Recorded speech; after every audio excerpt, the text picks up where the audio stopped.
Hello everyone. This is in continuation of the series on basic concepts and terms we discussed in the last video. Today we'll discuss the following topics. Let's start. Is economics science or social science? It is considered science because of the way that economists put forward and investigate the theories as the scientists do. The theories put forward by the economists are known as models.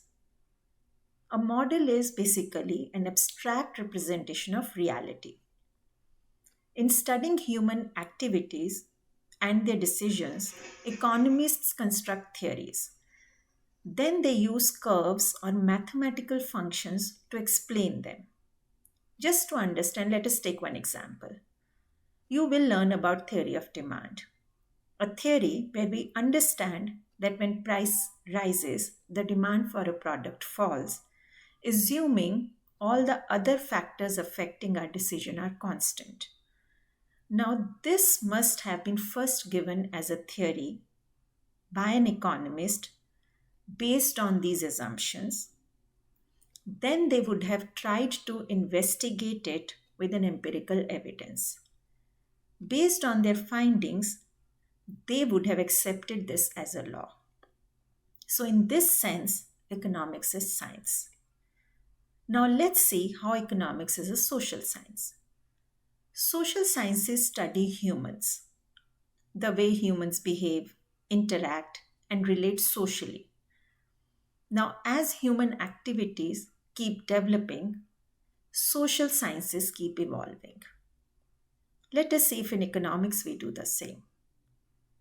Economics discuss how economic actors, consumers, government, firms, they allocate their limited economic resources to meet their needs and wants.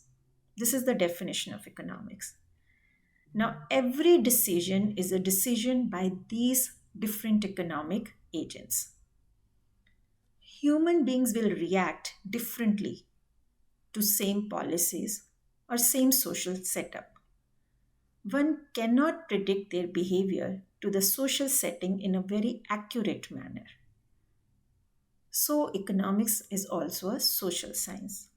I hope that now it's clear how economics is both science as well as social science. Next term we need to understand is economy. It's a term used to describe the economic activities of a region, how a particular region is making money, what decisions are taken by the government of a particular region to regulate economic activities, what role different institutions play in the production process of a region.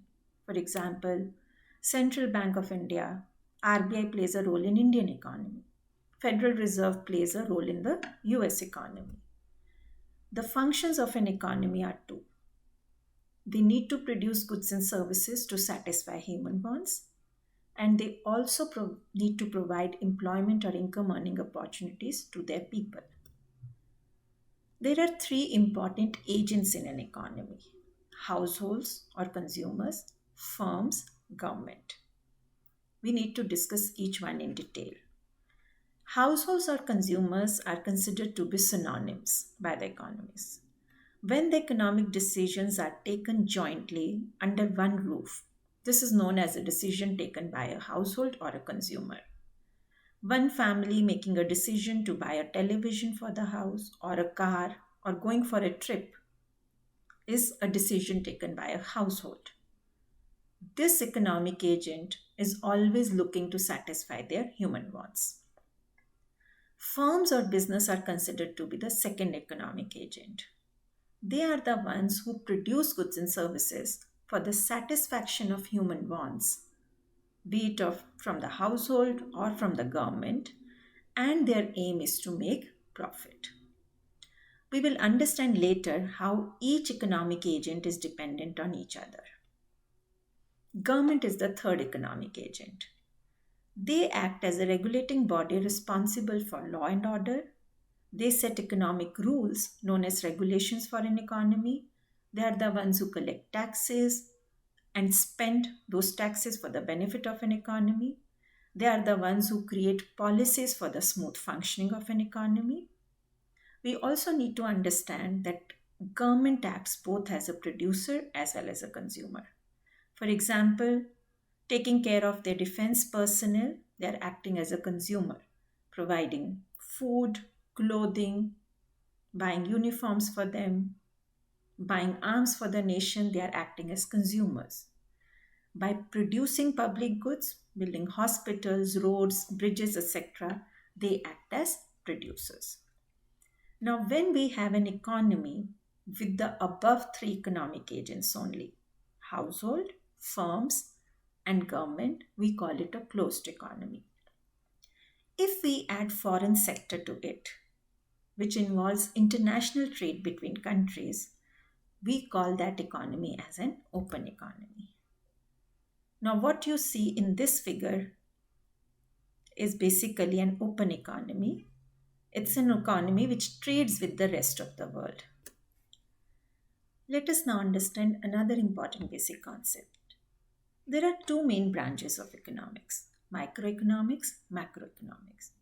Though these two branches they appear different, but they are actually interdependent and complement one another. Many overlapping issues exist between these two fields. Microeconomics studies individuals and business decisions, while macroeconomics analyzes the decisions made by countries or the governments.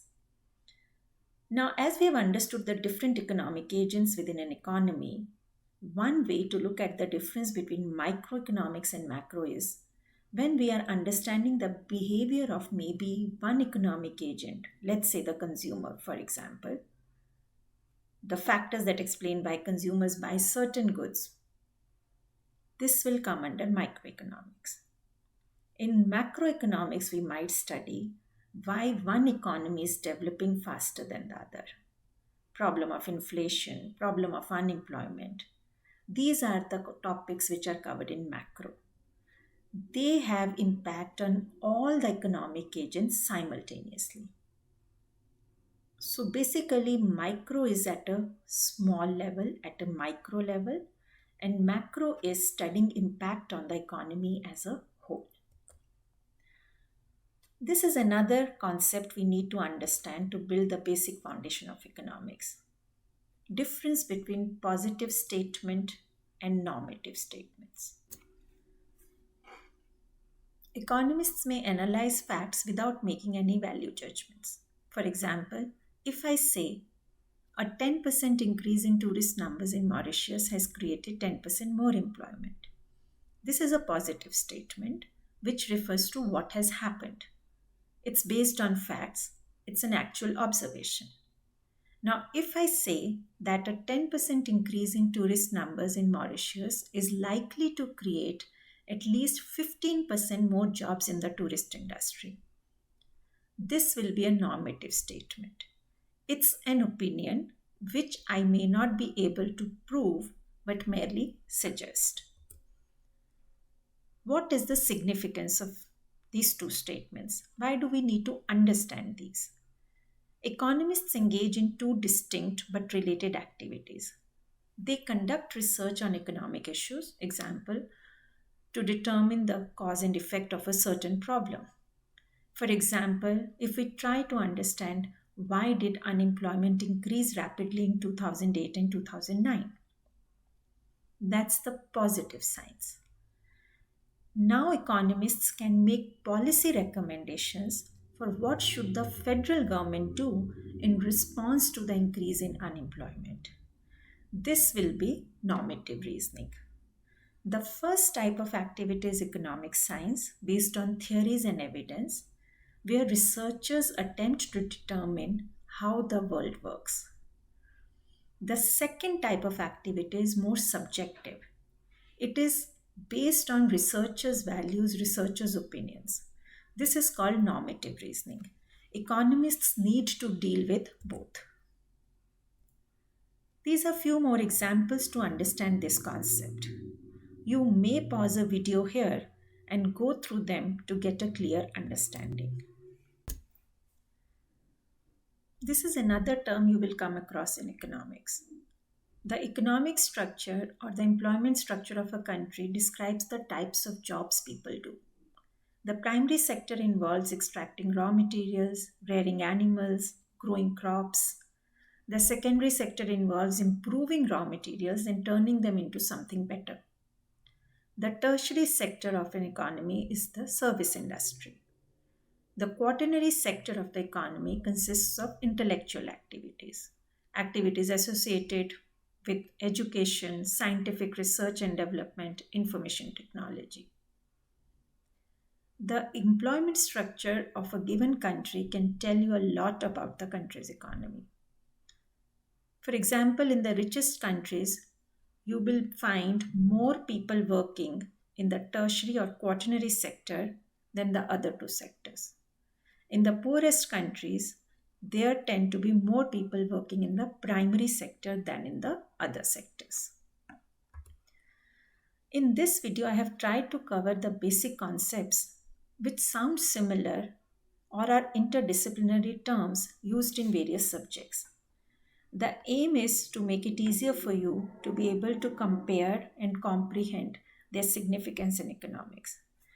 If you have liked this video, kindly like, follow, and subscribe.